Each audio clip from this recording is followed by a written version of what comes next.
el primer simposio de cardiología dictado por el doctor Giancarlos Duarte como tutor y guía para hablar sobre la enfermedad cardiovascular en pacientes con diabetes mellitus tipo 2. Somos estudiantes de 9º semestre de la Cátedra de Cardiología, quienes vamos a ser los conferencistas de este simposio. A continuación vamos a evaluar cada uno de los temas que se va a tratar en esta presentación que hemos hecho.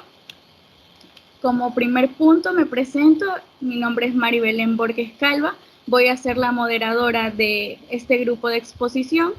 Mi tema a tratar va a ser sobre la relación entre enfermedad cardiovascular y diabetes mellitus tipo 2, el control de la glucosa y objetivo de manejo de la enfermedad. Mi compañero Emanuel Llanes Veloz va a tratar sobre los estudios primarios asociados a diabetes mellitus tipo 2, enfocados al tratamiento actual que hoy en día se da para esta patología. Mi compañero Julio César González Muñoz nos hablará sobre la estrategia para reducir complicaciones cardiovasculares asociadas a diabetes mellitus tipo 2 y la valoración del riesgo, mientras Lourdes Samantha Quisirumbay Bermejo se va a encargar de hablarnos sobre las directrices y resultados de diversos estudios basados en el tratamiento de diabetes mellitus tipo 2 asociados a la disminución del riesgo cardiovascular. Como introducción y como objetivo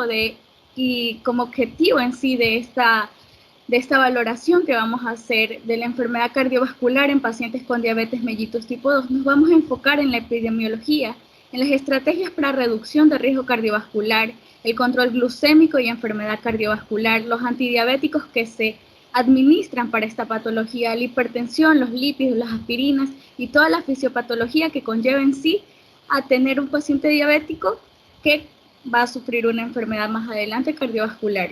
Vamos a revisar diversos estudios que se han hecho a lo largo del tiempo y también vamos a enfocarnos en la prevención de esta enfermedad cardiovascular. Es importante recalcar y saber cuál es la relación que vamos a tener entre la enfermedad cardiovascular y la diabetes mellitus tipo 2. Cada 7 segundos una persona muere por diabetes y debemos saber que dentro del 45 al 50% de esta etapa de mortalidad va a ser por una causa o una enfermedad cardiovascular. Los pacientes con diabetes mellitus tipo 2 tienen de 2 a 4 veces más probabilidades de desarrollar una enfermedad cardiovascular que los que no tienen diabetes. El riesgo de infarto de miocardio en personas con diabetes es equivalente al riesgo de pacientes no diabéticos con antecedentes previos de infarto de miocardio. ¿Qué quiere decir esto? Que tenemos una persona con diabetes incluso tiene muchísimo más riesgo del que va a tener una persona que solamente tenga una enfermedad cardiovascular de base. El Programa Nacional de Educación sobre el Colesterol identifica también a la diabetes como un riesgo equivalente de enfermedad coronaria. Más adelante vamos a ir explicando cada uno de estos procesos. Y como ya lo había mencionado a un inicio, las enfermedades cardiovasculares van a representar entre el 55 y el 70% de las muertes de diabetes mellitus tipo 2. Es importante saber que existen diferentes tratados, diferentes guías, donde van a evaluar de diferente manera esta relación que hay, pero todas van a llegar a un mismo consenso, a un mismo punto, que cómo esta enfermedad, que es la diabetes mellitus tipo 2, logra avanzar o progresar hacia enfermedades macrovasculares, como son las enfermedades a nivel cardiovascular. Para introducirnos un poco debemos saber o hablar sobre la fisiopatología del mecanismo del daño vascular inducido por una hiperglucemia. Es importante saber que esta hiperglucemia va a hacer que haya una activación anómala de la proteína C quinasa, como podemos observar en la imagen. Al haber una activación de esta proteína quinasa C, lo que va a hacer es que aumenten los valores de la tumoración, los factores de tumoración beta, que a su vez van a elevar los CAM, los BCAM, y estos, como podemos observar en la imagen, va a hacer que los monocitos y otros tipos de plaquetas ingresen a la célula, y como en la célula vamos a tener lípidos porque hay una asociación anómala entre la hiperglicemia y la lipidemia, Entonces se van a formar células espumosas. Estas células espumosas se van a encargar de destruir el endotelio vascular. Y una vez que destruyen el endotelio vascular, esta se va a hacer más sensible al óxido nítrico, que es el principal vasodilatador de las paredes celulares vasculares. Entonces es por eso que se van a ir desarrollando diferentes tipos de anomalías a nivel cardiovascular, ya sea por una placa de aterosclerótica o porque hay agregación plaquetaria. Entonces todo eso va a llevar a que se induzcan muchas veces, y la mayoría de veces, un infarto agudo de miocardio. Es importante recalcar que se han hecho diversos estudios sobre la relación que va a haber entre diabetes y enfermedad cardiovascular. Como podemos observar, este estudio nos va a conferir que existe un riesgo de 2 veces mayor de enfermedad coronaria que con un evento cerebrovascular. Podemos observar el número de casos y la relación que hay aquí dentro del riesgo que existe de las personas que tienen diabetes, que van a sufrir de una enfermedad coronaria en el corazón o de un infarto del corazón.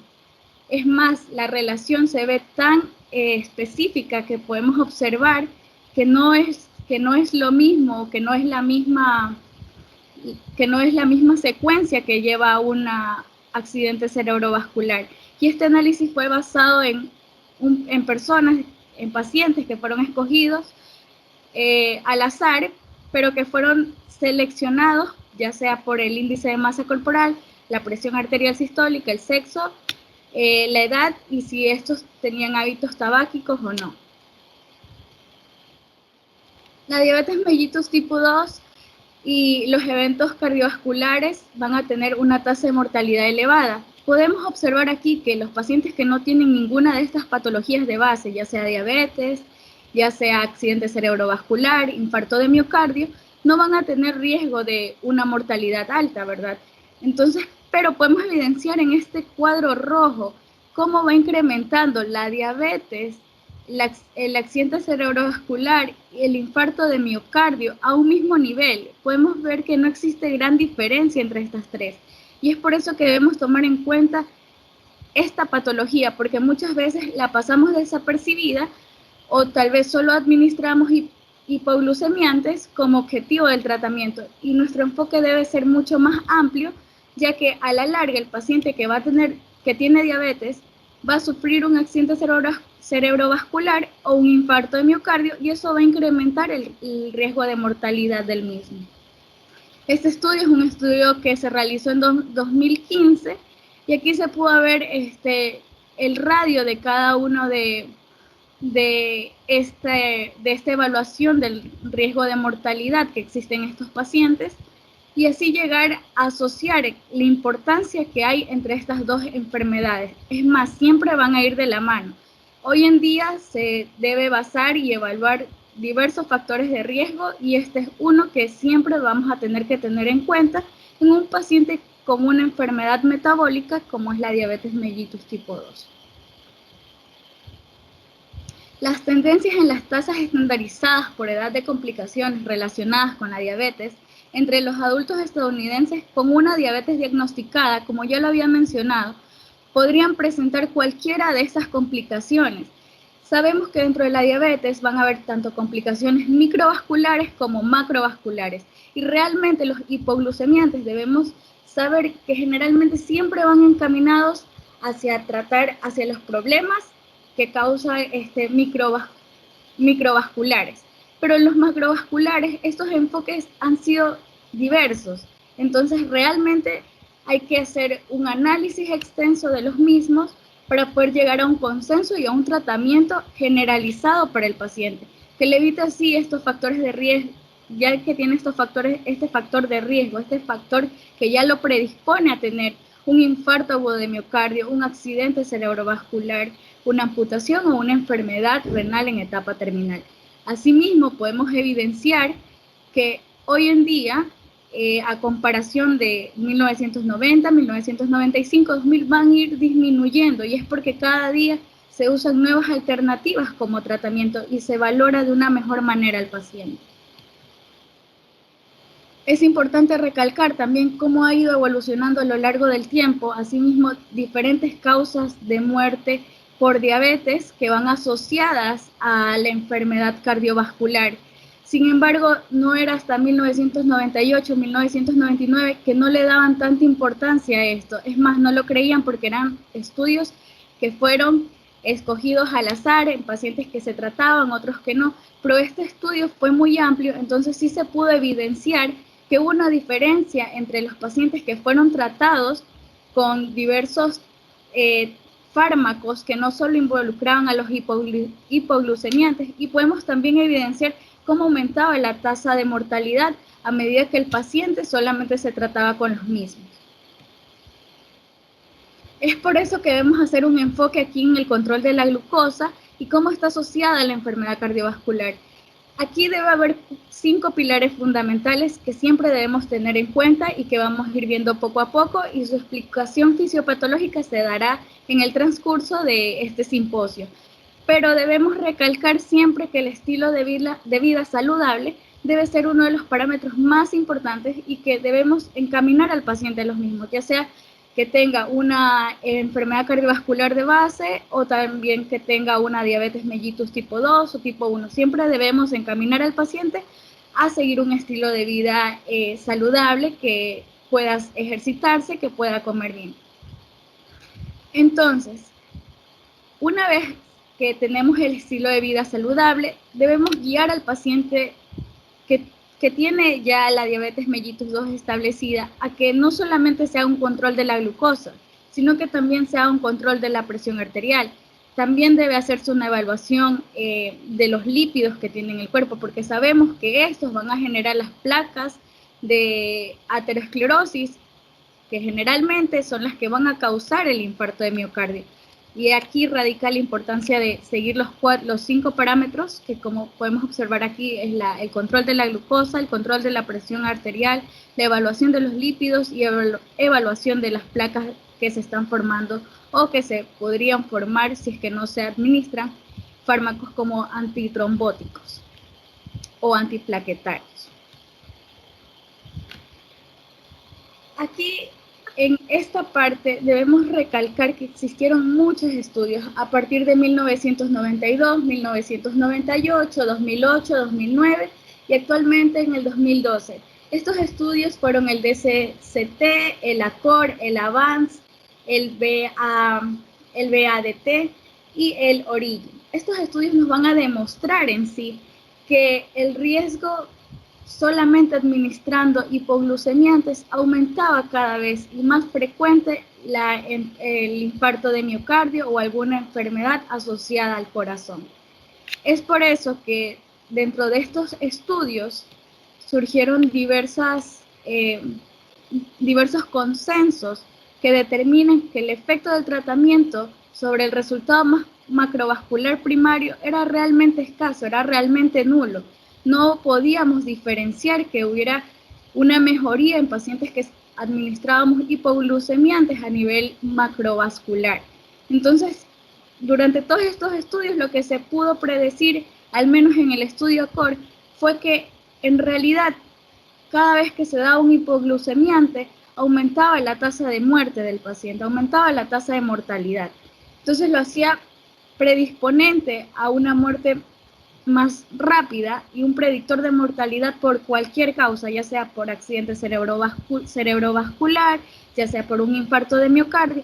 Entonces realmente no había como un consenso que dijera, está bien, el hipoglucemiante es el que nos va a ayudar a disminuir esta tasa de mortalidad, a ayudar a mejorar la calidad de vida del paciente. Entonces, gracias a estos estudios, se pudo reconocer realmente que no solamente el paciente diabético, que ya sabemos que predispone a una enfermedad cardiovascular, va a tener que tomar los hipoglucemiantes, sino más bien su enfoque debe ser global, debe ser generalizado, debe ser a cada una de las fisiopatologías que conlleva esta enfermedad a lo largo del tiempo. Claro que estos estudios generalmente, como podemos observar, se evidencian sí, pero muchos eran muy cortos, de 5 años, entonces Es por ello que no podían realmente predecir que a largo plazo estos iban a ayudar en algo. Dentro del manejo de la diabetes tipo 2, tenemos siempre que asegurar dos cosas: la eficacia y la seguridad. La eficacia para reducir la hemoglobina glicosilada y la seguridad para prevenir factores como hipoglucemia. Recordemos que también la hipoglucemia, a pesar de que son pacientes que siempre tienen la glucosa elevada o que tienen ya sea un mal estilo de vida, entonces eso hace que se eleve rápidamente la glucosa. No debemos bajársela de golpe. Es lo mismo que cuando hablamos de presión arterial, todo debe ser progresivamente, paulatinamente, porque si no el paciente más rápido va a sufrir una hipoglucemia que también va a destruir algún órgano blanco. En este caso, enfocado a la enfermedad cardiovascular, enfermedades del corazón. Asimismo, estos dos manejos que se deben siempre guiar, la eficacia para disminuir la hemoglobina glicosilada y la seguridad como prevención de la hipoglicemia, nos va a ayudar a prevenir la enfermedad cardiovascular a largo plazo. A continuación, mi compañero Emanuel Llanes les va a tratar sobre todo el tratamiento actual que conlleva esta enfermedad, los diversos fármacos que se están usando actualmente y algunos estudios que se han hecho y que han tenido conclusiones realmente magníficas, con lo que hoy en día ya podemos evaluar acerca de la asociación que hay dentro de estas dos patologías. Muchas gracias, María Belén. A continuación les hablaré acerca del tratamiento actual hipoglicemiante que tenemos a disposición dentro de la batería de fármacos. En total, contamos con 12 grupos de fármacos que tienen diferentes mecanismos de acción. Dentro de estos tenemos a las sulfonilureas, que van a ser unos secretagogos generalizados de insulina. Además, las tiazidas, que dentro de su mecanismo farmacológico van a reducir la resistencia periférica a la insulina. A su vez, las biguadinas reducen la resistencia hepática a la insulina. También nos encontramos con los inhibidores del CGLT2 o inhibidores de los canales de transportación de sodio y glucosa 2, que van a bloquear la reabsorción renal de la glucosa. Además de otros fármacos no muy conocidos, pero que también están dentro de la batería del tratamiento hipoglicemiante, como la bromocriptina, que va a tener su acción dentro del sistema endocrino, produciendo un reinicio del sistema hipotálamo y hipoficiario. Además del colesevelam, que va a inhibir la secreción de los ácidos biliares. También tenemos a los inhibidores de la alfa-glicosidasa, que van a retrasar la absorción de glucosa. Además de la amilina, que es un análogo supresor de glucagón. También nos encontramos ante la terapia de reemplazo con insulina, los inhibidores de la DPP4 o también conocidos como inhibidores de la dipeptilpeptidasa 4, que van a restaurar el nivel de GLP-1, es decir, van a restaurar el nivel del péptido similar al glucagón. Además que el péptido similar al glucagón también se encuentran como fármacos análogos que van a estimular las células betas del páncreas para la supresión del glucagón. Pero de todos estos grupos mencionados, no todos son muy recomendados. Existen ciertos fármacos que a través de estudios que se han realizado, se verifica su efectividad dentro del contexto de reducir eventos cardiovasculares en pacientes con diabetes mellitus 2. Dentro de estos tenemos a las tiazidas, a las biguadinas, a los inhibidores de la CGLT2 y también a los análogos de la GLP-1. Pero los más recomendados van a ser estos tres tipos de fármacos: las tiazidas, los inhibidores de la CLGT2 y los análogos de la GLP-1. Las biguadinas se las pone con un signo de interrogación. porque no hay mucha evidencia verificada de su asociación a la reducción de eventos cardiovasculares en el contexto del paciente con diabetes mellitus 2.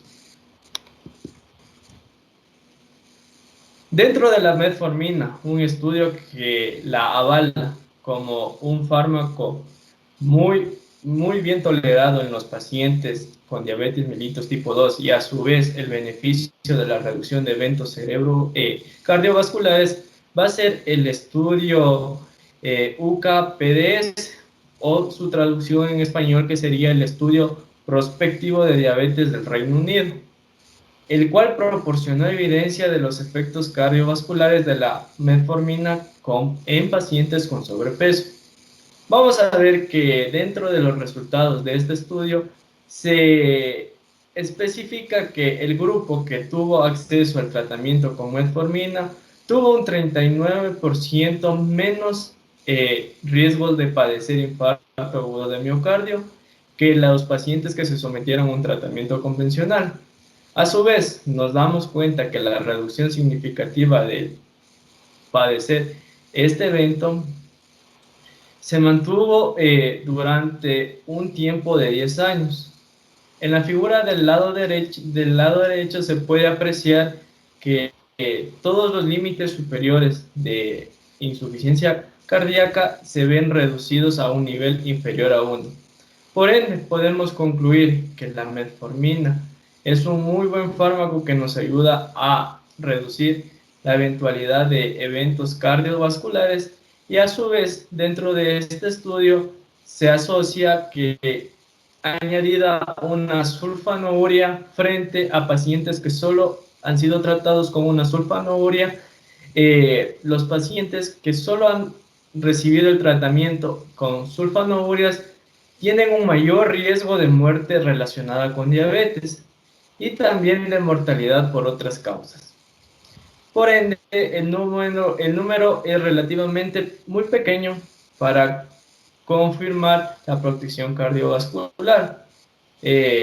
Por ende, se recomienda más estudios con una mayor cantidad de participantes para establecer si es efectivo o no el uso de la metformina dentro de este contexto. Siguiente, por favor. Otro estudio, que es el ensayo LEADER, nos arroja un resultado primario que fue en el tiempo desde que se realizó la aleatorización de los pacientes hasta un resultado compuesto, que consistió en la primera aparición de muerte cardiovascular, infarto agudo de miocardio, no mortal, o también se lo consideró al infarto de agudo de miocardio silente y también al accidente cerebrovascular no mortal. Vamos a ver que aquí las incidencias acumuladas se estimaron a través del método Kaplan-Meier y estas razones de riesgo con modelo de regresión proporcionales de Cox. Estos análisis se truncan a los 34 meses, es decir, el límite de este ensayo duró 34 meses. Y por ende, vamos a ver que hay un 10% de pacientes que no tuvieron una observación superior a los 34 meses, pero se evidenció que hay una reducción de padecer eventos cardiovasculares al asociarse el uso de fármacos como la liraglutida frente a un placebo. Siguiente. En otro estudio, el SUSTAIN 6, vamos a ver que los resultados cardiovasculares se muestran en gráficos a través de la metodología Kaplan-Meier, en donde se observa un resultado primario donde se asocia una combinación de muerte cardiovascular e infarto agudo de miocardio no fatal en pacientes que se han sometido a un tratamiento con semaglutida frente a un placebo en una duración de aproximadamente de 109 semanas. Se evidenció una reducción de la aparición de eventos cardiovasculares. En la figura B vamos a ver que se asoció a pacientes que puedan padecer un accidente cerebrovascular no fatal y muerte por causas cardiovasculares, en donde la semaglutida ayudó a la reducción de la aparición de estos eventos. Además, también se observa que en la gráfica C, se asocia a una muerte por causas cardiovasculares, en donde la cual se puede evitar usando la semaglutida frente a un placebo dentro de un periodo de 109 semanas. Además, en el panel D, donde se observa que en este ensayo se planificó un tratamiento de 109 semanas para todos los pacientes. No hubo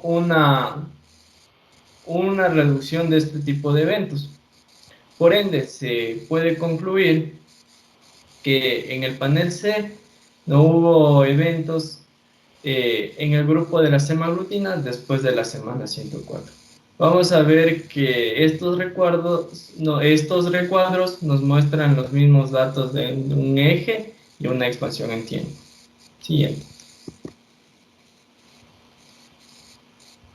Y esto no queda aquí. Además, hay evidencia que nos favorece que el uso de inhibidores de la CLGT2 son muy efectivos.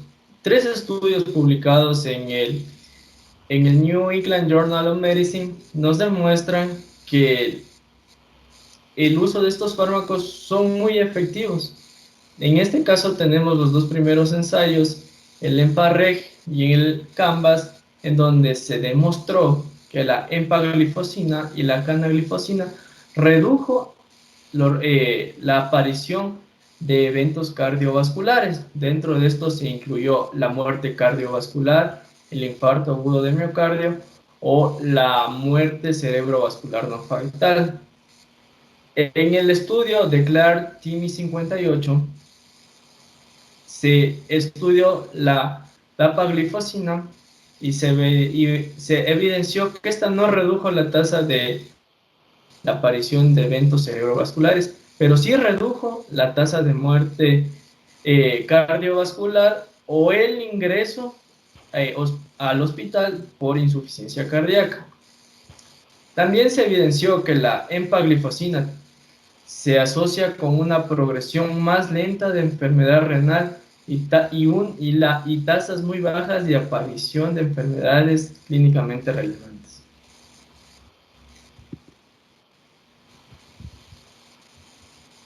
Vamos a ver que dentro del resultado primario de estos 3 ensayos se observa que la empaglifosina frente a un placebo redujo aproximadamente en un 10,5% la aparición de eventos en una muestra que se realizó a 1000 pacientes por año. En el estudio CANVAS, en donde se utilizó la canaglifosina, se observa que, que no existe una reducción significante entre un placebo y la canaglifosina. Y por último, en el estudio de Clare, en donde la dapaglifosina se observa que sí existe una reducción frente a un placebo de un 8,8% en eventos en una muestra de 10,000 pacientes por año.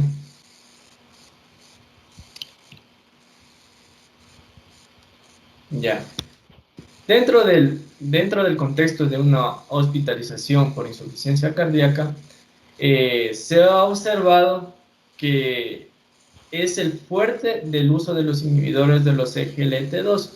¿Por qué? Porque reducen de una manera muy significativa la hospitalización debido a esta causa cardiovascular. Dentro de la empaglifosina tenemos que en un periodo de 48 meses se evidenció una reducción significativa de pacientes hospitalizados por insuficiencia cardíaca. De igual manera, en el estudio CANVAS con la canaglifosina, en un periodo aún un poco más largo de aproximadamente 318 semanas, se evidenció que la canaglifosina va a evitar que los pacientes ingresen a hospitalización por insuficiencia cardíaca. Y en el estudio de Claire, la dapaglifosina también se evidenció que es una muy buena opción terapéutica para evitar la hospitalización por este motivo.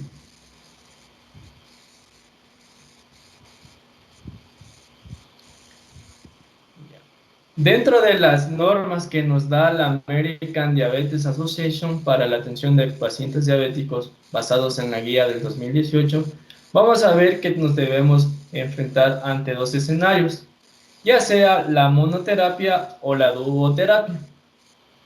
En la monoterapia se puede iniciar el tratamiento únicamente con metformina, pero si la hemoglobina glicosilada no está dentro de la meta, se debe iniciar inmediatamente la duoterapia. Y además debemos tener en contexto si el paciente está con un cuadro de enfermedad cardiovascular aterosclerótica. Si el paciente se encuentra dentro de este contexto, se puede agregar un agente con evidencia de reducción del riesgo cardiovascular. Como ya se mencionó anteriormente, tenemos dos opciones terapéuticas muy fuertes que los estudios la evidencian. Estos tenemos a los inhibidores de los SGLT2, la empaglifosina o la canaglifosina, o los análogos de la GLP-1. Dentro de estos tenemos a la liraglutida. Pero si el paciente no se encuentra dentro de un contexto de enfermedad cardiovascular aterosclerótica, podemos asociar la metformina con diversas opciones terapéuticas. Dentro de estas tenemos a la asociación de metformina con una sulfonilurea, a la metformina con una tiazida, a la metformina con un inhibidor de la dipeptidasa 4, a la metformina con un inhibidor de la CGLT2 o a la metformina con un análogo de la GLP-1, e inclusive se puede asociar la metformina con insulina. Pero de todas estas opciones terapéuticas hay que considerar que asociar metformina con insulina basal tiene un riesgo muy alto. Aunque se evidencia una eficacia, el riesgo de padecer una hipoglucemia es muy elevado. Por ende, eso se recomienda un tratamiento de seguimiento con especialidad, es decir, con un endocrinólogo de cabeza. Además, dentro de las más utilizadas tenemos a las asociaciones con una metformina con una sulfonilurea, debido a que se presenta un riesgo moderado, es eficaz y el proceso de que se presente una hipoglucemia es muy poco probable. Además, también la metformina con un inhibidor de la CGLT2, porque se encuentra dentro de un riesgo intermedio.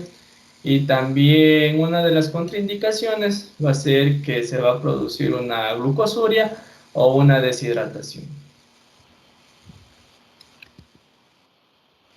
Y para terminar, dentro del algoritmo que nos plantea la ADA, el primer paso siempre va a ser evaluar la enfermedad cardiovascular, y en donde tenemos dos escenarios diferentes. Si nos encontramos a un paciente con diabetes mellitus que tiene una enfermedad cardiovascular aterosclerótica predominante, o si el paciente se encuentra con diabetes mellitus y con una insuficiencia cardíaca predominante. Del caso del paciente con una enfermedad cardiovascular aterosclerótica predominante, debemos considerar estas dos opciones terapéuticas. Utilizar un receptor agonista de la GLP-1, ya que su beneficio ha sido comprobado en enfermedades cardiovasculares, o usar un inhibidor de la CGLT2, debido a que se ha comprobado su beneficio si en enfermedades cardiovasculares, pero ojo con esta observación, siempre se debe evaluar la tasa de filtrado glomerular para utilizar un inhibidor de la CGLT2. Si nos encontramos dentro de un contexto que el paciente, su hemoglobina glicosilada no está dentro del objetivo, se requiere una mayor intensificación de los pacientes, ya que algunos no pueden tolerar los inhibidores de la GLP-1 e inhibidores de los GLT2. Por eso se pueden utilizar otras opciones terapéuticas que demuestren una buena seguridad cardiovascular. Dentro de estas están las sulfanourias, las tiazidas, la insulina basal, los inhibidores de la DPP, y además se debe considerar siempre el beneficio que nos puedan brindar estos medicamentos para evitar la aparición de eventos cardiovasculares. En el caso de que un paciente con diabetes mellitus tipo 2 se encuentre con un contexto de insuficiencia cardíaca predominante, se debe utilizar un inhibidor de la CLGT2 debido a que se ha reconocido la evidencia en reducir la insuficiencia cardíaca en este tipo de pacientes, y a su vez reducen el motivo de hospitalización por esta causa, pero de igual manera debemos evaluar la tasa de filtrado glomerular que esté dentro de los valores adecuados. O también podemos utilizar otra opción terapéutica como los análogos de la GLP-1 debido a su beneficio para evitar la aparición de eventos cardiovasculares. Pero si nos encontramos en el contexto que el paciente tiene insuficiencia cardíaca predominante, diabetes mellitus 2 y su hemoglobina glicosilada está por encima del objetivo, se debe evitar primordialmente las tiazidas y se deben elegir agentes que demuestren una seguridad cardiovascular. Dentro de estos tenemos a las sulfanourias, la insulina basal, los inhibidores de la DPP-1, pero no se debe utilizar la saxagliptina, sino otro tipo de este tipo de fármacos. Muchísimas gracias. Bien, para continuar con el tema, voy a hablarles sobre lo que es la enfermedad cardiovascular en el paciente con diabetes. Para eso vamos a considerar mucho la epidemiología, que va a incluirse en lo que es las estrategias de reducción del riesgo cardiovascular en estos pacientes. El control glucémico para la prevención de la enfermedad cardiovascular es clave para reducir estas estadísticas. Tanto el tratamiento con los antidiabéticos nos contribuirán también a la reducción de la enfermedad cardiovascular. Factores desde el conocimiento y detección de pacientes con hipertensión, que tengan trastornos o elevación en los lípidos, o el uso o que se están dando tratamiento con aspirina, son factores que vamos a considerar dentro de esta epidemiología. Claro, con la búsqueda a futuro de la prevención de la enfermedad cardiovascular. Estos datos dados por la Asociación Americana de Diabetes.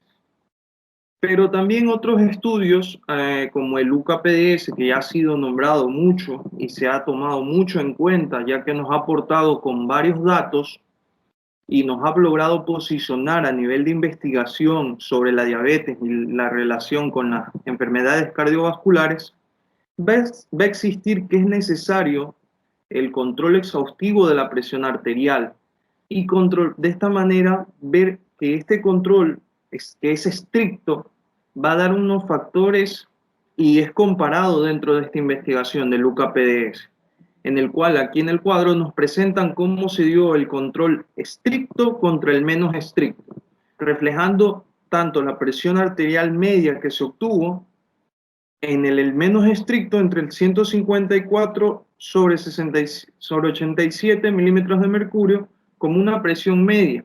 En cambio, en el control estricto, la presión arterial media marcaba en el promedio de 144 sobre 82 milímetros de mercurio. Esto dándonos un indicativo de una reducción en el 24% los eventos, tanto que el riesgo fue reducido tanto para la insuficiencia cardíaca como la relación con el accidente cerebrovascular. Esto como dato que nos dejó el LUCA-PDS como investigación clave. A continuación, podremos ver también otras investigaciones que nos han aportado, tanto como recomendaciones que nos da tanto para la hipertensión no complicada y la complicada en los pacientes que tienen diabetes tipo 2, estableciendo un rango en los que vamos a considerar factores de la presión arterial como puntos en los que vamos a considerar de clasificar el tipo de hipertensión que tiene el paciente, desde no complicada, con un valor de hipertensión que se encuentra menor a 140 en la sistólica, con sobre 90 en diastólica, y como complicada, estableciéndolas también de acuerdo a una subclasificación donde exista una proteinuria, una enfermedad renal o otro riesgo elevado que conlleve a un evento cerebrovascular o un infarto al miocardio. Esta subdivisión de complicada va a darnos factores tanto entre menores a 130 sobre 80 milímetros de mercurio como presión arterial, pero considerando que si se encuentra relacionado a la proteinuria, esta va a tener un aumento en el nivel de grados de mercurio, de gramos por día, como relación para poder entrar en esta clasificación, lo cual nos lleva a determinar esta clasificación y determinarlo en complicado o no complicado. Y así vamos a ver que otros datos nos conllevan a lograr tener estrategias claves para poder reducir las complicaciones macrovasculares. ¿Qué complicaciones específicamente? Son varias, pero las que con mayor incidencia en las investigaciones se ha demostrado, tenemos la dislipidemia, que esa es la que encabezaría nuestra lista por condición, pero que no deja atrás a la prevención que necesitamos como intervención de la hiperglucemia, trastornos de la hipertensión y también el control y la terapia antiplaquetaria. A eso ligado a la corrección o mejora de hábitos y factores de la actividad diaria, como son la realización de ejercicio. Estos serían los puntos para una estrategia para reducir las complicaciones macrovasculares, que prácticamente son controlables. Pues bien, al hablar de la dislipidemia, vamos a entrar directamente a la relación que existe entre la diabetes y los lípidos extremos, o el alcance de los extremos en los niveles de lípidos. En estudios del Framingham Osprey, en el caso de los hombres, esta investigación nos dejó como dato que la relación que existía entre los aumentos de los lípidos, como el colesterol, tanto HDL y LDL, y los triglicéridos en los hombres, aquí en este cuadro nos presenta la estadística comparativa entre no diabético y diabético, en los cuales en el HDL, en las personas que era menor a 35, vamos a ver que el porcentaje se mantenía de manera elevada en los pacientes diabéticos, el HDL. En el caso del LDL, el paciente no diabético, este se mantenía en factores un tanto diferenciados al paciente diabético. Si consideramos el factor del colesterol, tanto sea bueno, y el colesterol malo, tanto el HDL como el LDL, vamos a ver que el HDL era el que predominaba en el paciente diabético. Y así esto nos dejó como información esta investigación de aquí, y que es importante resaltarlo. Aquí ya demarcamos los dos niveles, tanto de los triglicéridos, que también fue el que se resaltó con mayor importancia debido a que en el diabético el triglicérido llegó a marcar un porcentaje de más de 250 en elevación y con la relación con el nivel bajo de HDL en los pacientes no diabéticos. Más adelante vamos a ver otro cuadro comparativo de otra investigación, no solamente solo una, sino que un metaanálisis de las investigaciones que se tomaron en cuenta, tanto en los ensayos con otros métodos para reducción del colesterol y de los lípidos, que fue el ensayo usando estatinas, que fue, en estos ensayos, fueron 8 ensayos que se consideraron en este metaanálisis, donde se consideraba la dosis de intensidad de tanto moderada a alta, y los pacientes alcanzaron niveles muy bajos de LDL y tenían un riesgo menor a padecer los eventos cardiovasculares severos. Se vio esa relación que había entre estos dos factores y podemos ver la siguiente tabla estadística que nos demuestra tanto la correlación la disminución del LDL, del ApoB2 y del HDL y su correlación.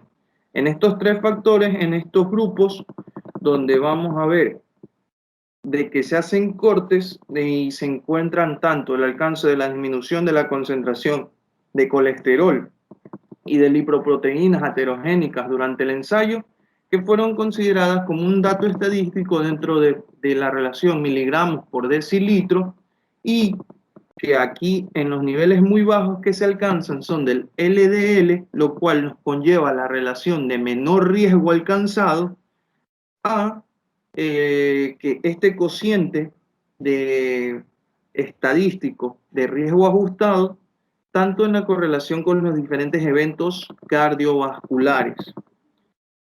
Esto ajustado de acuerdo tanto a la edad, sexo, hábitos como el tabaquismo, los pacientes específicamente diagnosticados como diabéticos y el ensayo con los niveles del HDL. En los casos del colesterol no HDL, que se consideraron mayores a 200 miligramos por decilitro, en esta estadística van a resaltar en este cuadro. En la siguiente diapositiva vamos a poder ver que las estatinas y la relación con los eventos cerebrovasculares en los pacientes diabéticos, que este fue otra metaanálisis que realizó el listado de pruebas de tratamiento del colesterol en los pacientes diabéticos, que fue un estudio en el 2008, nos daba la relación tanto del evento cerebrovascular mayor con la diabetes diagnosticada previamente, y que vamos a ver que el tratamiento y el control, su relación iba a estar dada por factores desde 78 hasta 0.77, los cuales en la reducción del tratamiento y mejoría, junto con el control y la mejoría, iban a tener una mayor relación en el factor de reducción. Esto estadísticamente demostrado en la disminución del porcentaje de eventos que iban a bajar tanto desde el mismo tratamiento de 7.4%, tanto en el control con la disminución a un 9.8%, y su relación de la disminución de colesterol en un 0.74 a 0.8. Esa relación es la que nosotros vimos entre las estatinas y lo que nos demostró este metaanálisis entre el tratamiento de estatinas con el evento cerebrovascular y así también los eventos coronarios mayores. Ahora, ¿cómo evaluamos el riesgo? Es lo que nosotros deberíamos tener mucho en cuenta para poder lograr y alcanzar un tratamiento adecuado.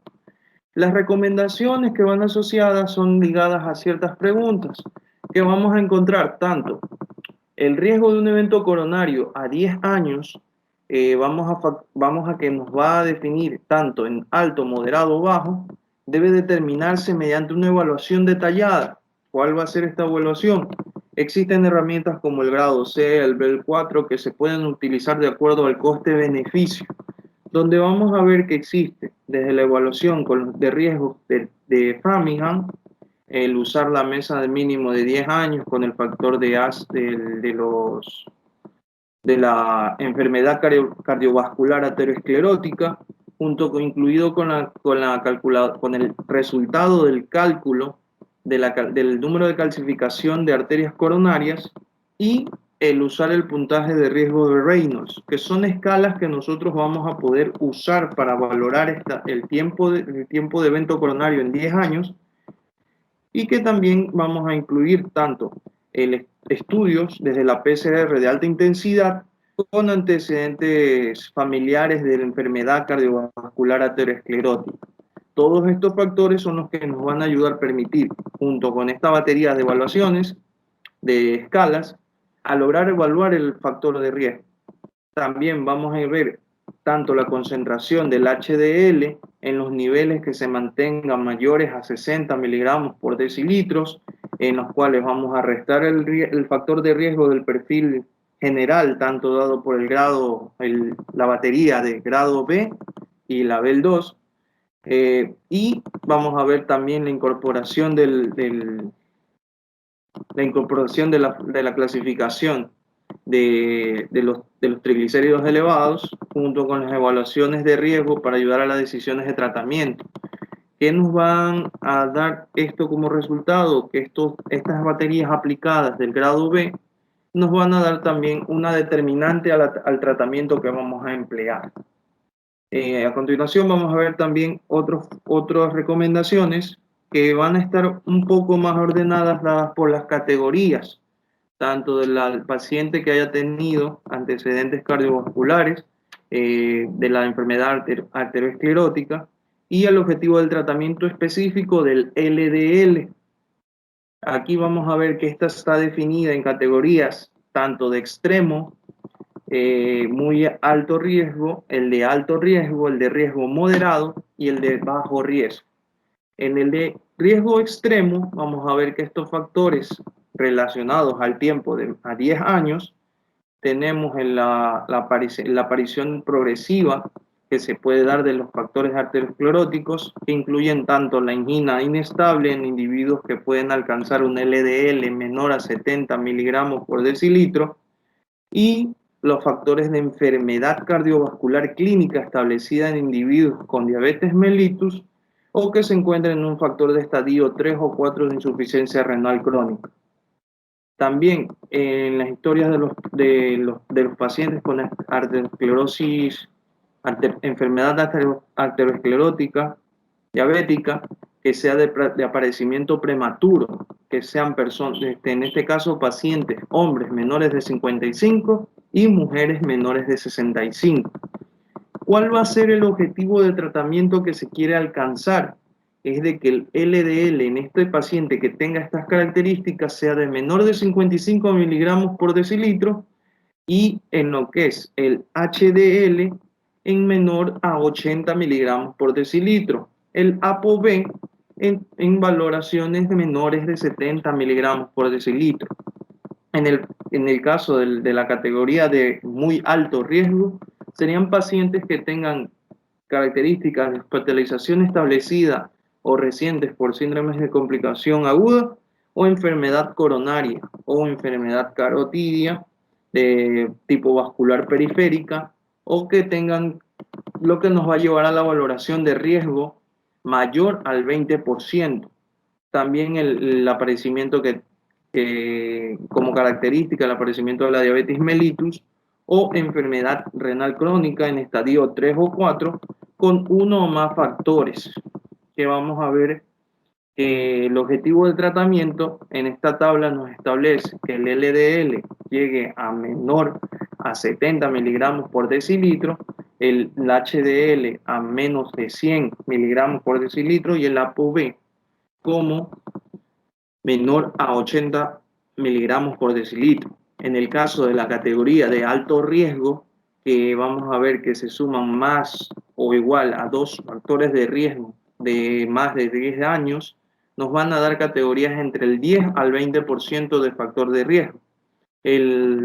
Se mantiene la característica de la diabetes mellitus o la enfermedad renal crónica en factores de estadios 3 o 4, sin otros factores de riesgo. Este queda exclusivamente hasta la diabetes y la enfermedad renal crónica.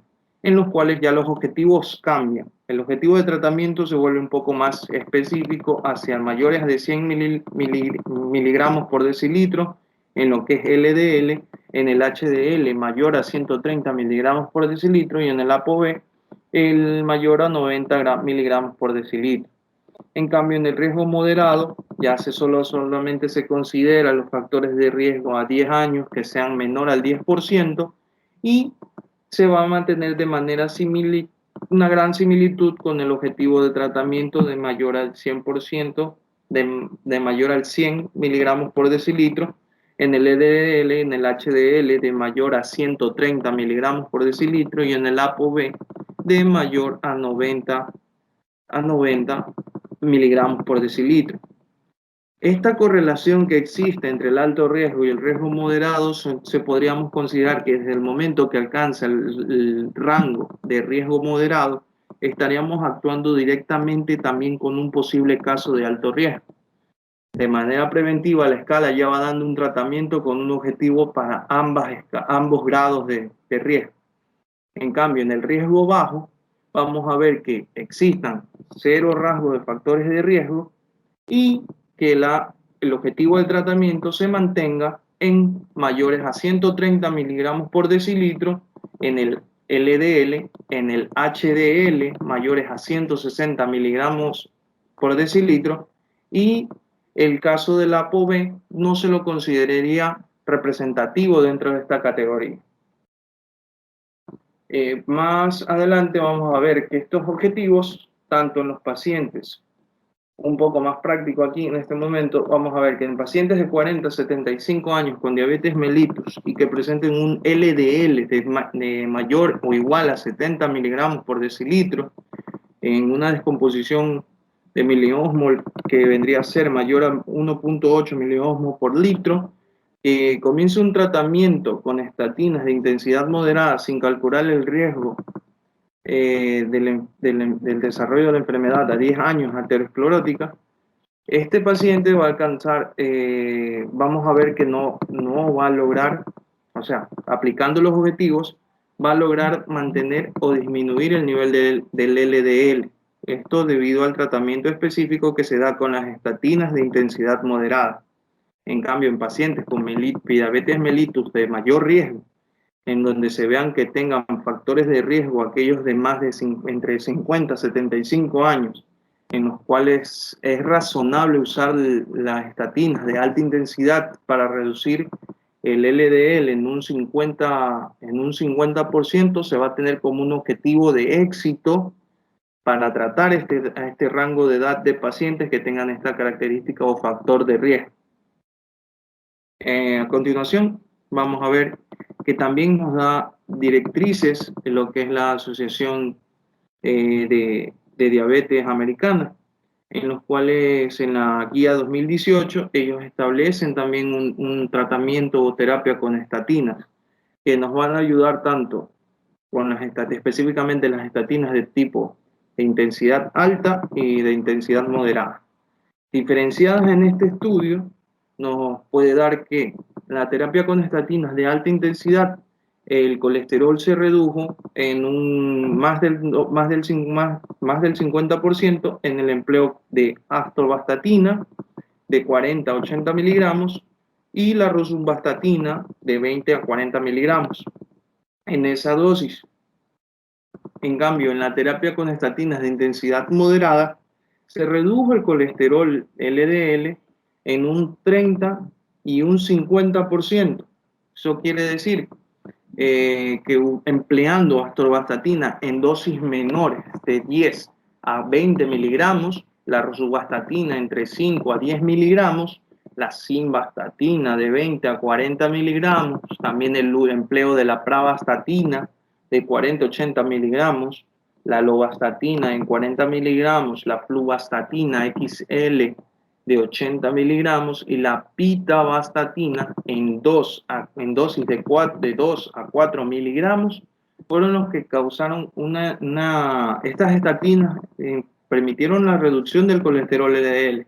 Claro que en menor porcentaje que el empleo de las terapias con estatinas de alta intensidad que alcanzaron más del 50% de reducción del LDL.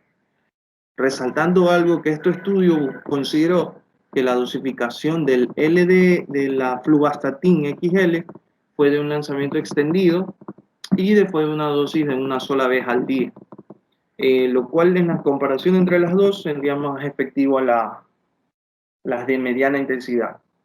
Aquí otro cuadro en el cual vamos a también considerar y vamos a ver lo que interpretábamos hace un momento, que el empleo de la atorvastatina y la rosuvastatina, vemos que entre mayor sea la cantidad de dosis de tratamiento empleado, contribuye al cambio medio de la porcentaje de inicio de concentración de LDL, y el porcentaje está relacionado directamente con la cantidad de dosis otorgadas por cada uno de estos fármacos, comparando específicamente la pravastatina, la simvastatina, la atorvastatina y la rosuvastatina, donde nuevamente se coincide en que la atorvastatina y la rosuvastatina en dosis de más de 80 miligramos van a tener un aumento en el porcentaje de reducción del porcentaje de LDL en sangre. Específicamente la rosuvastatina, que es la que mayormente aporta en la reducción de LDL. Más adelante creo que tenemos, pues bien, a continuación la compañera Samantha Kisirumbay va a continuar explicándonos más sobre el proceso de la reducción del LDL. En esta ocasión vamos a tener lo que es la evidencia de la reducción del LDL, pero en este caso basados en el ensayo de lo que es el estelar. En este ensayo estelar se basó especialmente en la comparación tanto de las estatinas, de unas estatinas con otras estatinas, como es en el caso de la rosuvastatina, de la simvastatina, atorvastatina y lo que es la parvastatina. En este caso, en este estudio se logró determinar principalmente que la rosuvastatina tenía una mejor eficacia frente a los demás estatinas, ya que lograba reducir alrededor del 8.7% frente a las demás estatinas, una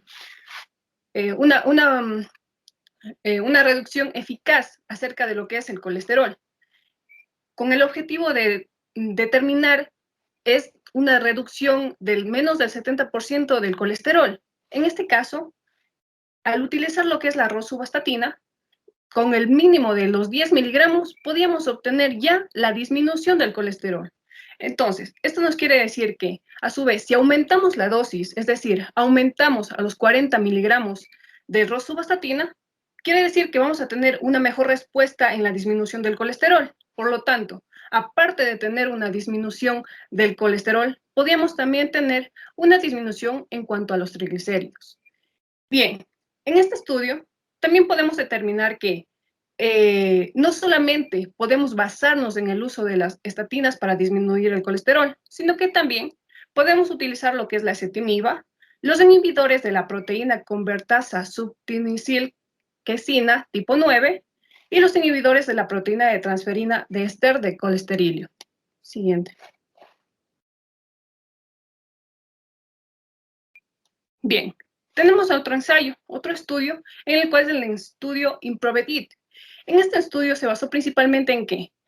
En comparar tanto el uso de lo que son las estatinas con el uso del ezetimibe. Bien, ya tenemos el conocimiento que el uso de las estatinas va a ayudarnos a disminuir lo que es el colesterol. Pero en este estudio se basa principalmente en ¿qué? En el uso de lo que es el ezetimibe, en el cual nos demuestra que el uso del ezetimibe nos puede ayudar también a disminuir lo que es el colesterol y a su vez a disminuir el riesgo cardiovascular. Normalmente nos menciona que el ezetimibe lo podíamos utilizar de la siguiente manera. Nos mencionaba que tenía la capacidad de incluso disminuir también el 70% de lo que era el colesterol, es decir, podíamos alcanzar una meta de 1.8 milimols o, más claro, 70 miligramos sobre decilitro. ¿Qué es lo que hace este fármaco? Lo que hace es, primero, va a inhibir la absorción del colesterol, pero este colesterol es intestinal. Entonces, ¿qué es lo que nos va a aportar? En sí, nos va a aportar una mejora, es decir, una disminución en los riesgos cardiovasculares y, por lo tanto, vamos a tener que una prolongación de la vida del paciente. Y, por otra parte, tiene la capacidad tanto de controlar tanto las alteraciones fisiopatológicas, es decir, que tiene la capacidad de limitar las lesiones vasculares o a su vez retroceder estas lesiones vasculares que pueden estar presentes. En este caso, podemos observar que en los pacientes diabéticos, ¿qué es lo que encontramos? Usando el ezetimibe, encontramos una disminución del 14% como una reducción relativa y un 5% como una reducción absoluta, es decir, 40% versus 45%. ¿Qué nos quiere decir esto? Que podemos disminuir lo que es el riesgo de eventos cardiovasculares mayores. Siguiente. Bien, en este mismo estudio, en el estudio IMPROVE-IT, se basó principalmente en ¿qué? En pacientes con eventos cardiovasculares y a su vez que hayan tenido enfermedades arterioscleróticas. Entonces, en este estudio, principalmente buscaron los que son objetivos. El primer objetivo era la epidemiología. Entonces, como epidemiología encontramos a los factores de riesgo, aquellos pacientes que han tenido infarto de miocardio, pacientes que han tenido hipercolesterolemia familiar, entre los cuales se ha utilizado como tratamiento lo que son los ECAs con estatinas y ezetimibe. Recordemos que ya les acabé de mencionar que tienen la capacidad de inhibir la absorción intestinal del colesterol. Por otra parte, basándonos en los anticuerpos monoclonales, de los cuales van a ir frente o en contra de lo que son los PCSK9, es decir, que no van a permitir que se absorba lo que son el colesterol. Y por otra parte, también podemos decir que este estudio, IMPROVE-IT, también nos permite evaluar tanto de manera fisiológica la búsqueda de disminuir lo que son las lesiones vasculares y, por su parte, tener un retroceso, es decir, una disminución en estas lesiones vasculares y evitar así la formación de alguna placa. Siguiente.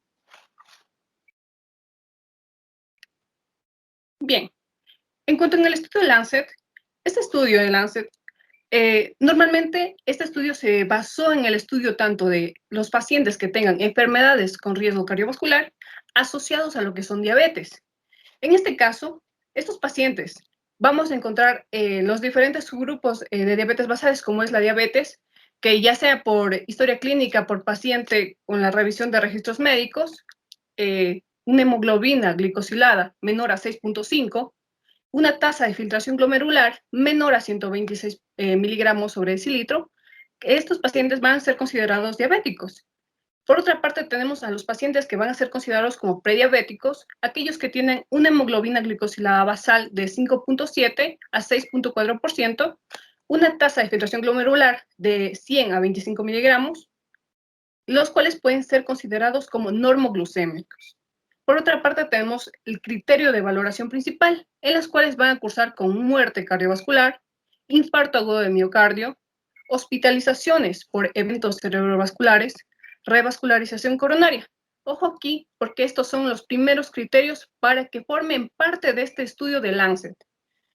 Bien, en este caso, en el estudio de Lancet, vamos a tener que se buscó que tanto el uso, la inhibición de la PCSK9 con el evolocumab redujo significativamente lo que es el riesgo cardiovascular en pacientes, aquellos que hayan presentado o no hayan presentado diabetes. Nos sugiere que tanto el uso de estos fármacos no van a aumentar ni van a disminuir la presencia del desarrollo de diabetes. Por lo tanto, es seguro utilizarlos. Siguiente. En el estudio Osler, vamos a valorar el efecto del evolumab en LDL colesterol. Bien, el evolumab va a ser un anticuerpo monoclonal que va a inhibir la proteína convertasa subtilcilina quexina tipo 9, lo cual va a permitir una reducción de las lipoproteínas de baja densidad de manera eficaz. Normalmente en este estudio, ¿Qué se estudió? ¿Qué se basó? Se basó en el que el uso del 61% de los pacientes reducían el colesterol. ¿Y cómo lo reducían? Es decir, si estos pacientes tenían 120 miligramos por decilitro, lograban reducir hasta un 48 miligramos por decilitro, y los cuales les ayudaban a disminuir lo que son los eventos cardiovasculares relacionados. Por lo tanto, en este estudio principalmente se basó tanto en la búsqueda de los efectos adversos. Normalmente, como efecto adverso principal, tuvieron lo que son las alteraciones neurocognitivas, que tan solamente presentó menos del 1%, mientras que otros efectos adversos más infrecuentes que se presentaron fueron los dolores, las artralgias, dolores de cabeza, dolores en lo que son miembros inferiores, de los cuales una de estos efectos adversos eran un poco presentables. Por otra parte, también mencionamos que tanto en este estudio se relacionó tanto el ensayo Osler 1, el ensayo Osler 2, en el cual daban la elección a este paciente. En el ensayo Osler 1 podían utilizar una dosis de 420 miligramos una vez al mes, o en el ensayo Osler 2, en el cual le permitía al paciente una dosis tanto de 140 miligramos cada 2 semanas. Ambos estudios demostraron que existía una eficacia en la disminución del riesgo del colesterol y una disminución en el riesgo cardiovascular también. Por otra parte, también tenemos que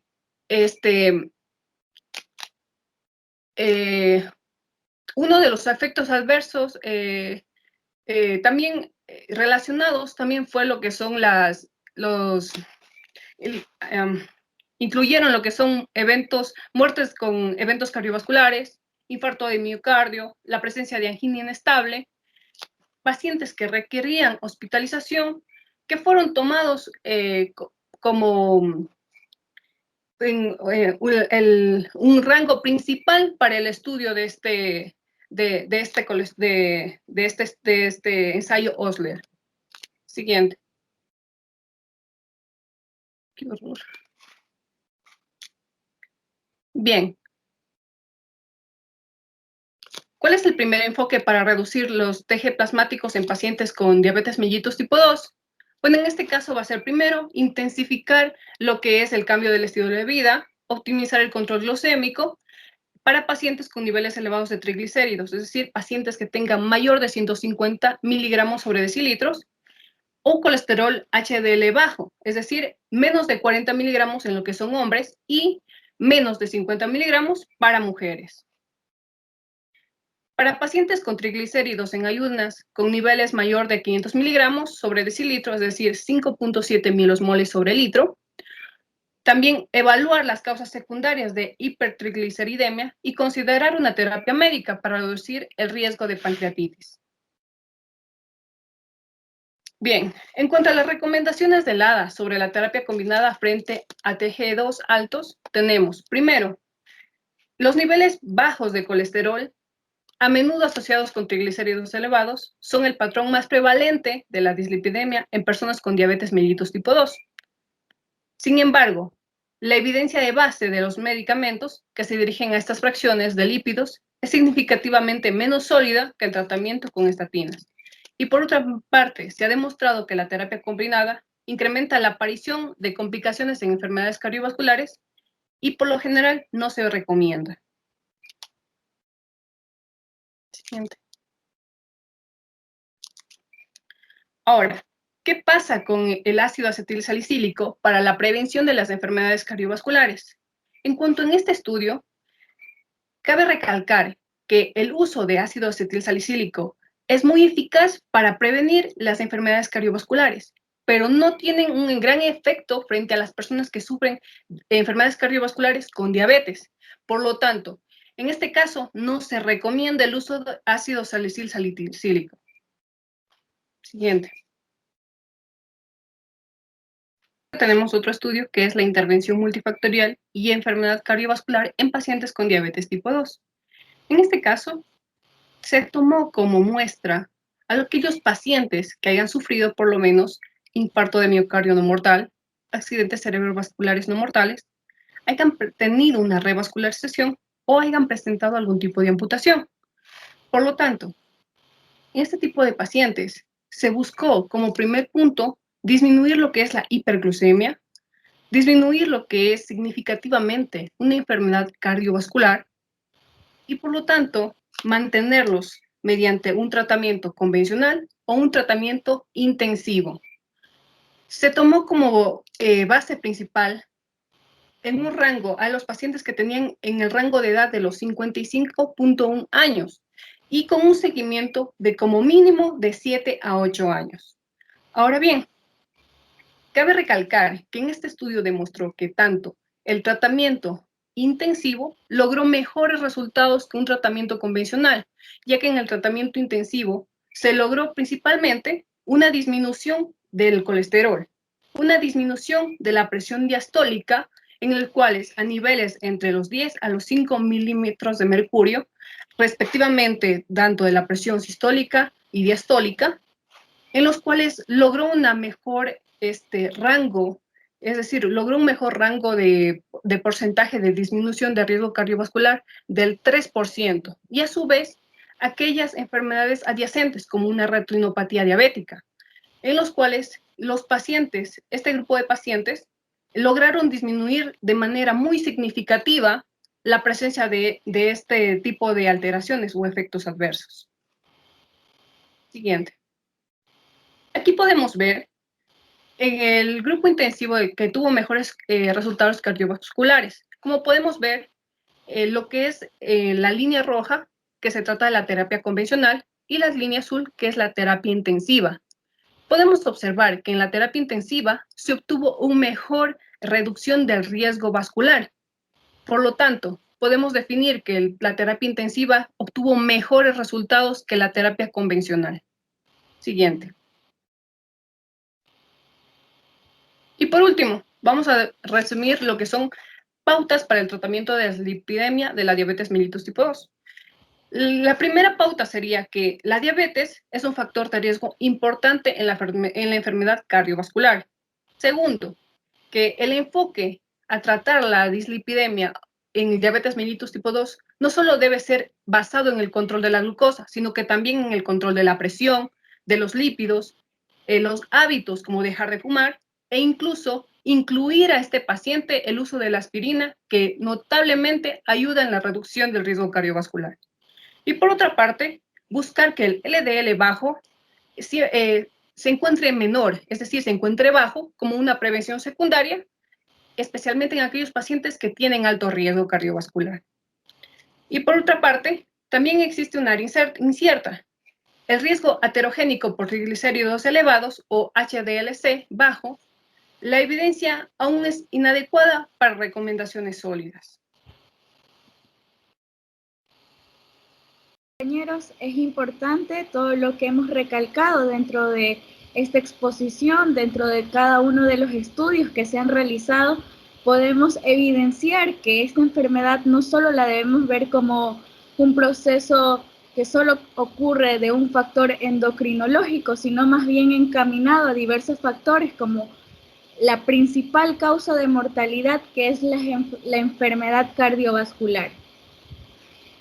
Tal como lo mencionaban ustedes, los felicito, realmente ha sido provechosa y sinceramente creo que a pesar de eso quedan algunas dudas, como por ejemplo, Emanuel, tú nos podrías dejar en claro eso del tratamiento de la diabetes mellitus tipo 2 asociado a una enfermedad cardiovascular. ¿Qué es lo que deberíamos de hacer si es que es necesario ya utilizar una duoterapia o si solamente debemos seguir manejándola con una monoterapia? ¿Tú qué piensas acerca de eso?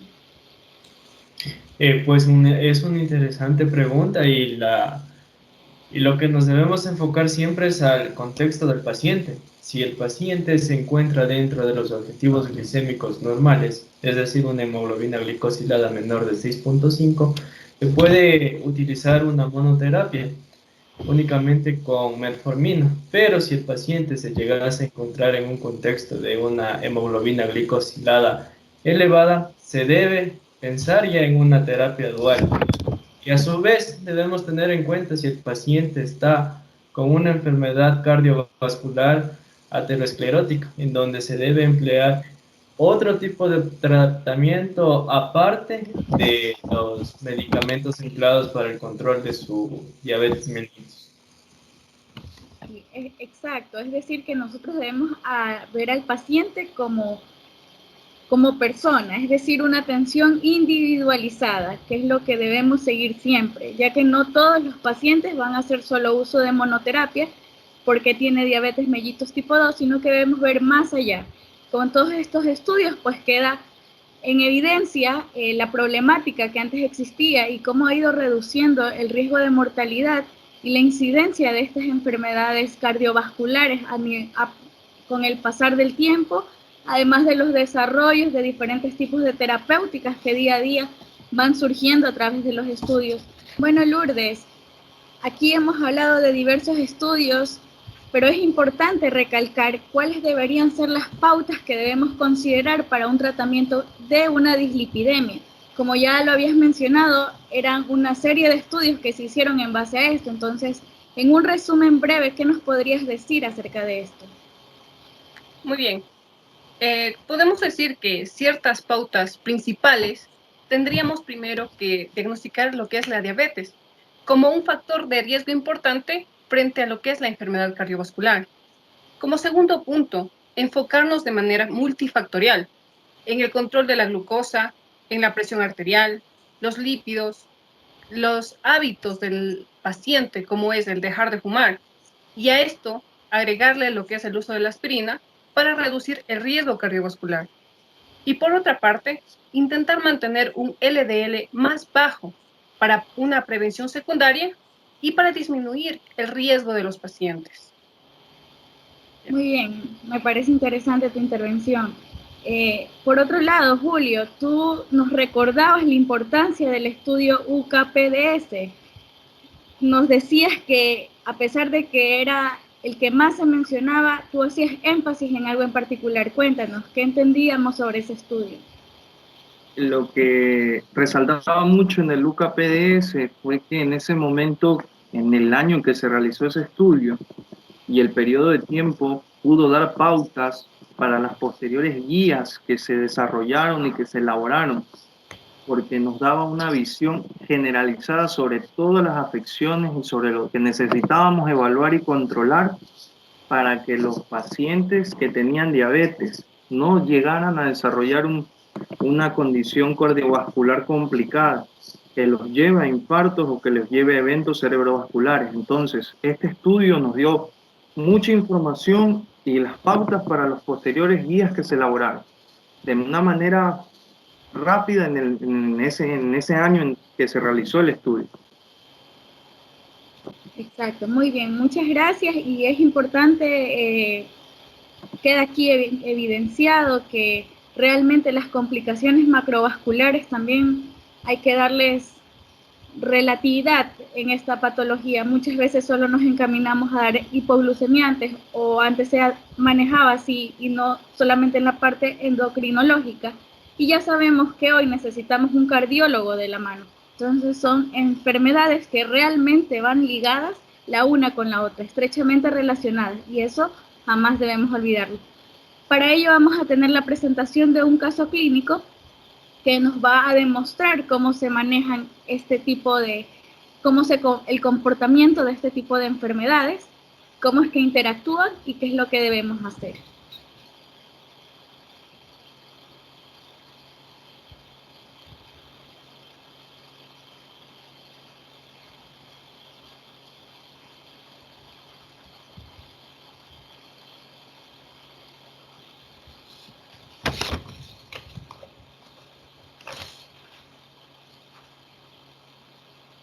Bueno, podemos observar la pantalla.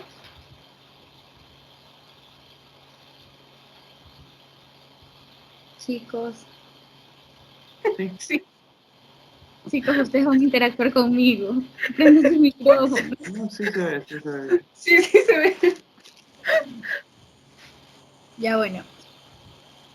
Iniciamos con el reporte de un caso clínico de una mujer de 69 años con antecedentes patológicos personales, exfumadora, cerca de 40 años, fuma una cajetilla diaria, hipertensión arterial diagnosticada hace 25 años, la cual se le administra enalapril y clortalidona, que son un diurético y un IECA.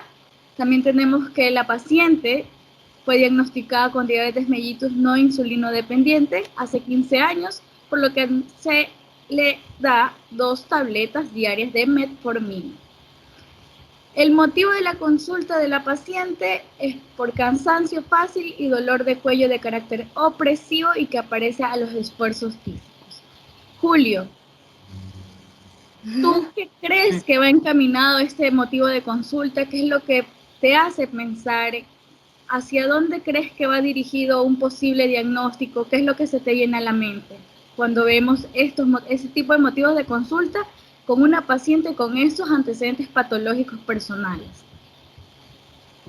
Pues bien, tendríamos que considerar que el diagnóstico de la hipertensión ya nos estaría encaminando a darle un seguimiento a nivel cardiovascular para dar una especificidad, porque si nosotros mantenemos el tratamiento con enalapril y clortalidona, estaríamos dando un tratamiento individualizado a la hipertensión, pero la relación con la diabetes diagnosticada va a poder llevarnos a cambiar ese tratamiento de hipertensión para adaptarlo de manera mejor a la diabetes y la hipertensión, y esa relación poder dar un tratamiento más efectivo.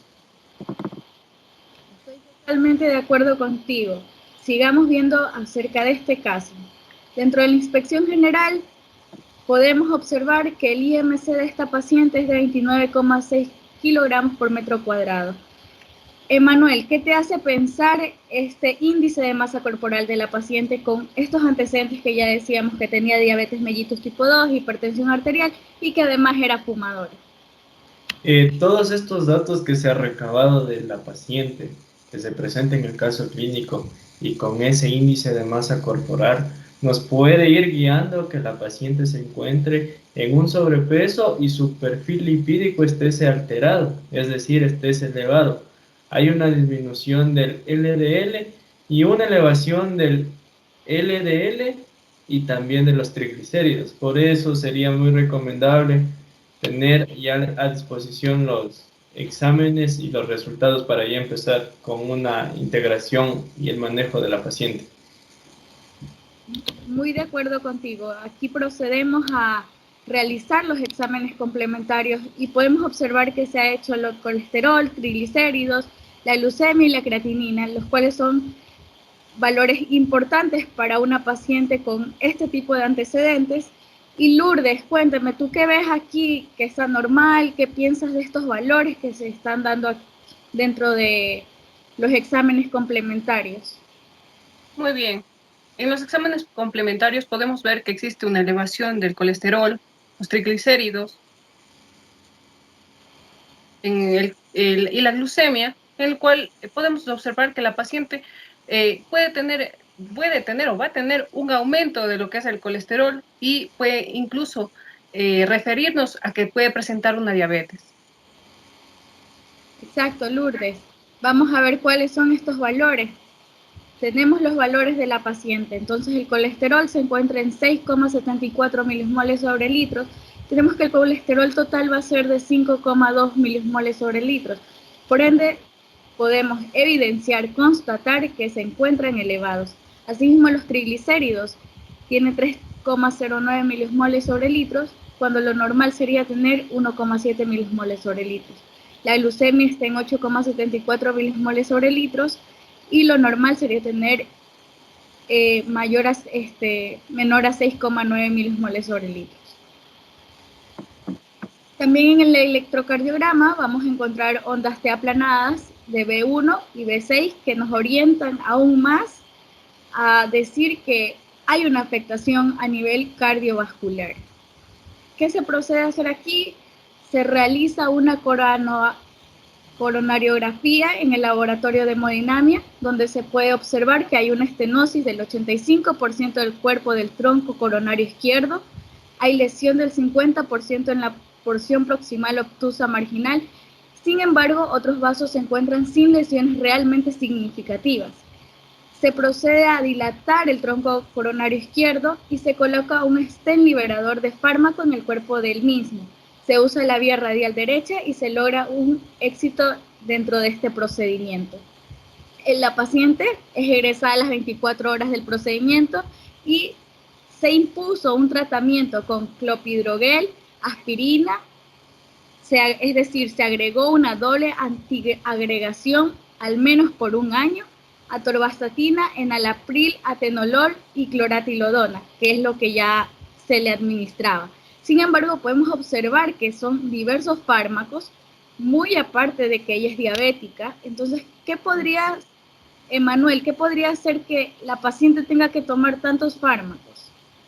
¿Podría haber tal vez una menor eficacia? ¿Se le podría llegar a olvidar? Cuéntanos, ¿tú qué piensas? Se puede asociar que al tomar muchos medicamentos para sus diversos padecimientos, pueda que no se adhiera de mejor manera al tratamiento y pueda en un futuro tener una recaída. Por eso es importante dar una educación correcta al paciente y saber explicarle los riesgos que va a presentar si no sigue a una disciplina todos los medicamentos que debe tomar, ya que cuando no hay una buena adherencia, el paciente corre el riesgo de sufrir un evento cardiovascular de grave impacto que va a condicionar su calidad de vida de manera muy, muy grave.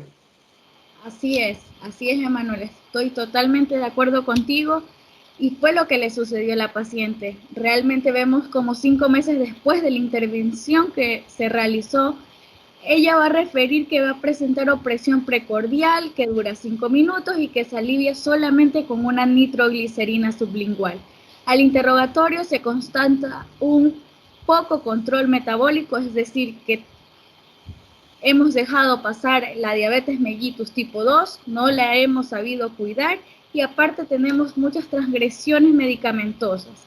Se realiza nuevamente una coronariografía y se confirma un buen resultado del stent que ya había sido implantado, que fue en el tronco coronario izquierdo.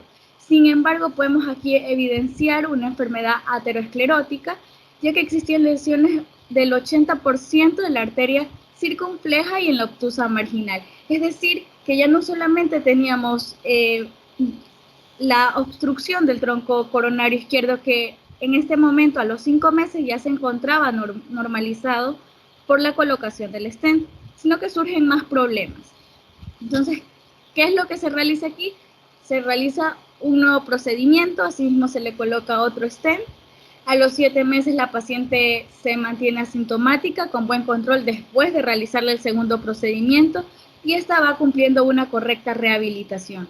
Se realiza nuevamente el estudio de la coronariografía y de seguimiento para enfermedad y se demuestra un buen resultado de lo que son los stents que han sido implantados en esta paciente. Es por eso que siempre debemos cuidar que el paciente tenga una buena herencia del medicamento. Tenemos que saber guiar al paciente, no solamente en la parte del tratamiento farmacológico, sino también saber dirigirlo a llevar un estilo de vida saludable, que muchas veces es lo que se nos olvida. Y como yo mencioné en un inicio de la intervención que tuve, pues realmente esta es la primera parte de abordar, aparte del control glicémico, aparte de la presión arterial, aparte de medir el perfil lipídico, administrar antiagregantes. Siempre debemos recordarle al paciente la importancia que es cuidar su salud, que nosotros no debemos olvidar que si hay una patología de base, tampoco la debemos dejar pasar, porque una vez que se deja pasar, vienen en consecuencia muchos más problemas. Podemos ver que en esa paciente también era necesario administrar antilipídicos para que se dejen de formar estos trombos que realmente son los que obstruyen y pueden causar una enfermedad cardiovascular de cualquier tipo. Y al final, llevar al paciente a tener una tasa de mortalidad alta. Si bien es cierto, todos estos pacientes cursan con con una disminución de la calidad de vida, nosotros tenemos que garantizarle al paciente la mejora de la misma. Y bueno, ha sido un gusto con todos ustedes. Esperemos que todo haya quedado claro y realmente estamos agradecidos por cada una de sus intervenciones. Muchas gracias. Muchas gracias. Muchas gracias también. Muchas gracias a todos.